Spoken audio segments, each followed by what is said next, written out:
Notice that the first set of Cartesian coordinates is identical to the last for each individual polygon. That is critical. That has to happen if this is a polygon, because that's our ending node and or starting node and ending node. We have to close it up. So that's a dead giveaway that we're dealing with polygons here. Okay? So when we import this into ARC, we end up getting this sort of feature class. What do you think this might be?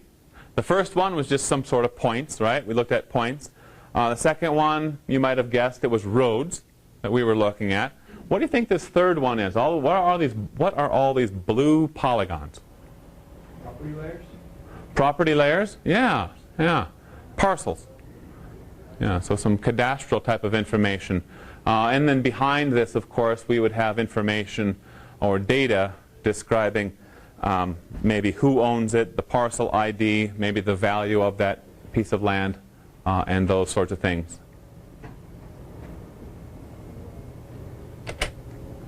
Raster data is a little bit different, of course, as you saw last week.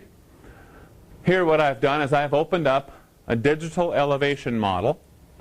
And a digital elevation model, as you probably can discern from the name of that type of file, describes the elevation, the relief, the topography of usually a quadrangle or some sort of area, right? Maybe in the United States or wherever it is. It's DEM. You'll hear people talking about DEMs all the time.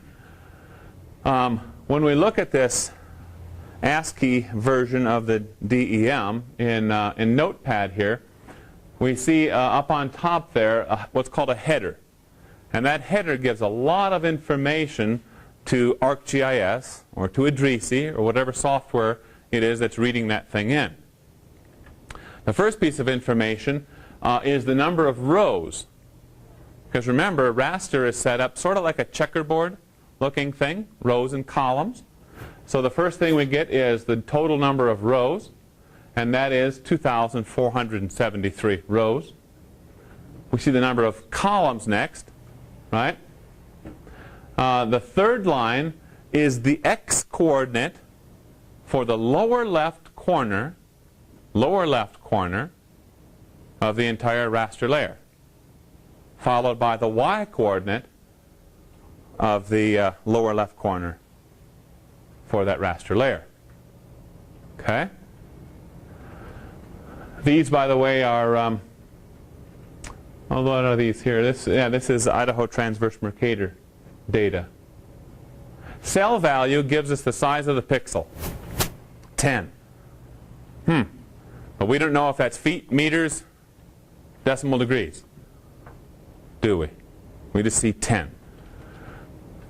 If I know that this is Idaho transverse Mercator, and in time you guys will become very familiar with all, the general coordinate systems that we use in GIS in this region, you'll know that Idaho transverse Mercator uses as its planar coordinate system, uses meters. So they say, okay, that's Idaho transverse Mercator, it's in meters, so that has to be then 10 meters.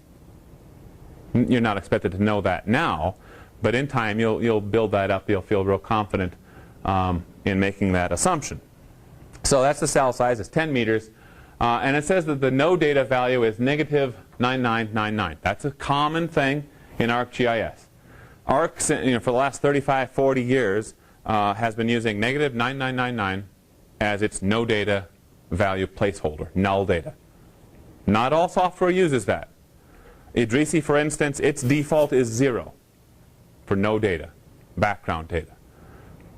Arc just happens to use negative 9999. Then, after the header is done, Arc says, all right, let's start reading in data. And we know that it's in the lower left corner. That's how Arc is going to read this file. So the very first pixel that it reads in is the lower left corner of that raster layer. And it has an elevation of 1328. 1328 units. Now, kind of the scary thing about DEMs in particular is that the x and y, which we've already learned is in meters, the x and y does not have to be the same as the z in units. So sometimes your x and y is in meters, as in this case, but your z will be in feet. So you need to be aware of that. And how would you know it? How would you know, first of all, that our planar coordinate system is meters, that we're dealing with Idaho transverse Mercator, and that our z, vertical units, let's say, is in meters, which it is in this case. But how would we know it, besides me telling you? There's a document that should be, or should accompany, each geospatial data set. And that document is called metadata, geospatial metadata. And metadata is data about data. That's really what it translates into.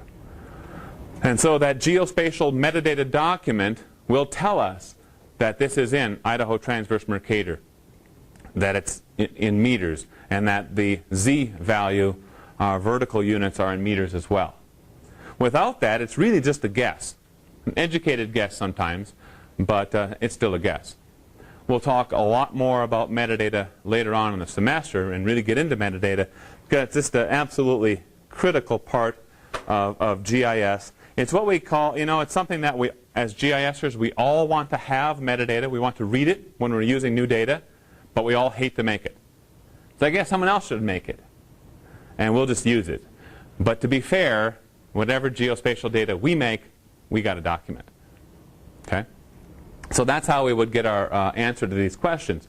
We have what? 1,328 meters for the first pixel. Second pixel is the same. Third pixel is the same. Okay? It looks pretty flat for a little while here. And ARC is going to read in 2,473 of those data values. And then it's going to say, okay, now I'm going to the next column. So it's going to start in the lower left corner, draw it up, then go back down to toward the lower left, okay, and go over to the second row and read that all the way up. When it does that, we say that the software is reading that file in a row-wise fashion. Well, that would be in a column-wise fashion. If it reads it the other way, we can say it's a row-wise fashion.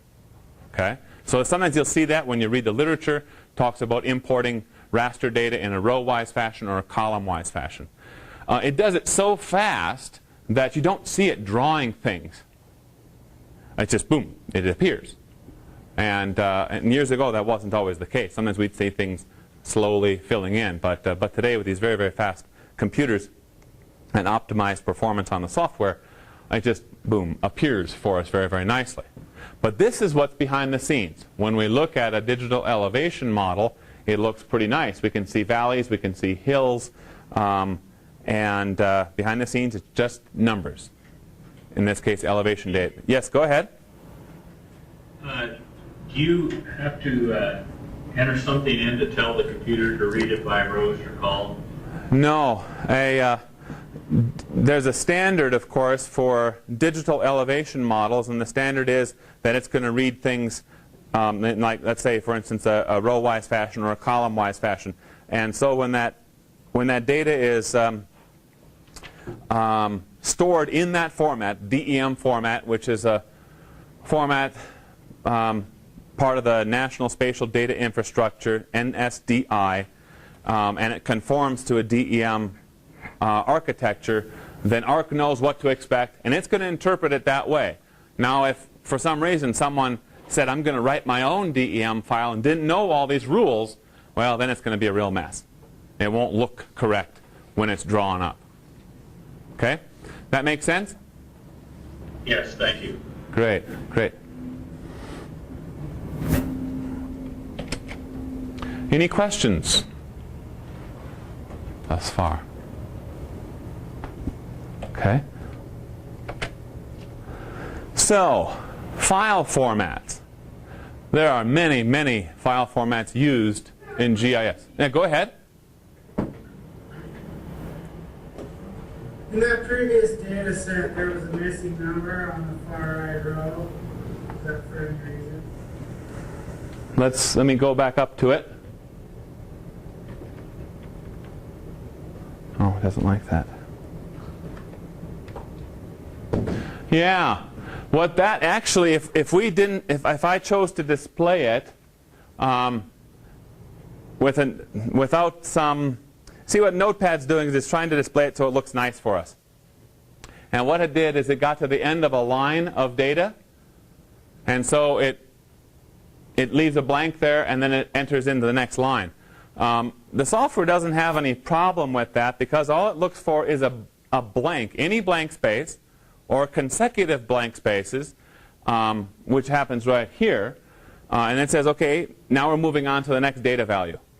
And that could mean, okay, I got to go to the next row, next column, or it's just continuing on in the same row-wise or column-wise fashion. So it's just how it looks to us right here. But the computer doesn't have any problem with that. It just looks for any blank, and then it says, okay, I'm moving on to the next data value. That make sense? Okay. What's a no data value look like then? Where it would insert the negative? It would look just like a regular data value, and you'd just see a negative 9999. Yeah.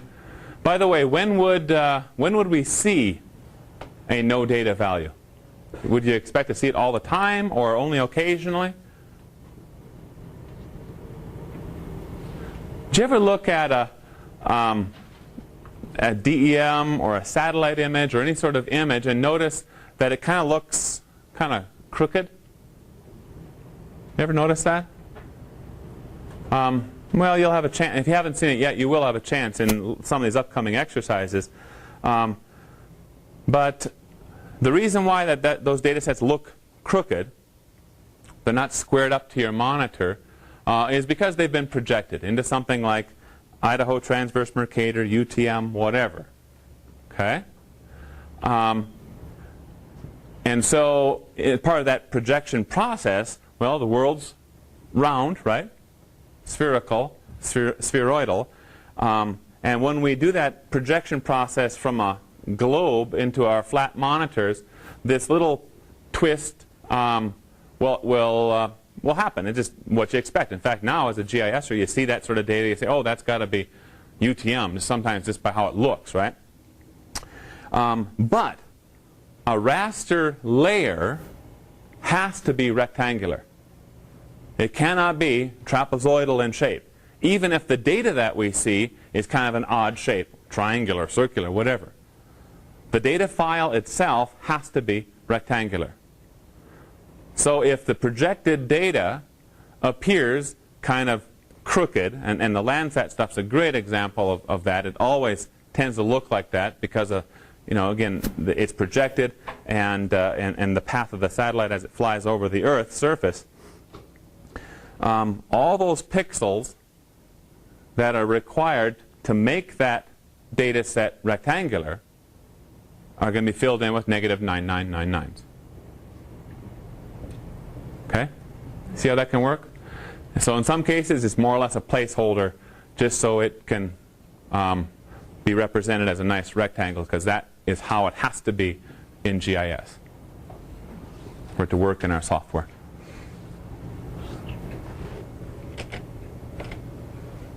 So, vector, raster, points, lines, polygons in the vector world, whatever it is, there's lots of file formats that we can use in GIS to store these data. Some are antiquated and obsolete, but you might still see them. One is the FAST format, BSQ, that's band sequential, CFFs. There's a variety of different ones that we pretty much say they're old. But sometimes you still encounter these, and so you should be somewhat familiar with them. All those that you see up on the screen right there, FAST, BSQ, and those two are raster. Just expect if you see those, that those are going to be raster layers. CFFs are going to be vectors. Okay? Some are proprietary. Proprietary means that the developer of the